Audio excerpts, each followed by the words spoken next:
Ano ba ang tunay na kahulugan ng ating buhay? Nahanap niyo na ba ang inyong purpose?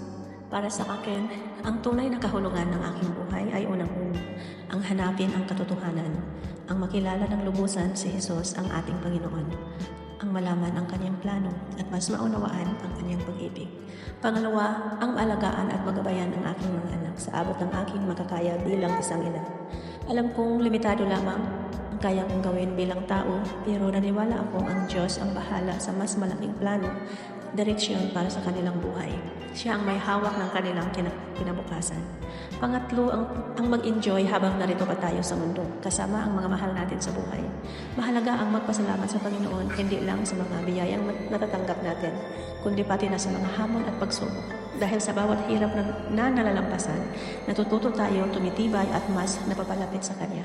Habang nagbabalik tanaw ako ngayong 2024, nakikita ko ang mabilis na paglipas ng panahon.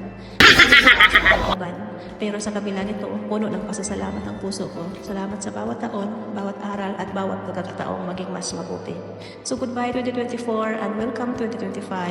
Panibagong taon na naman ito para magpatuloy, magtiwala at magpasalamat. Ang buhay ay hindi tungkol sa kung ilang taon na ang lumipas, kundi sa kung gaano natin ito ginugugol.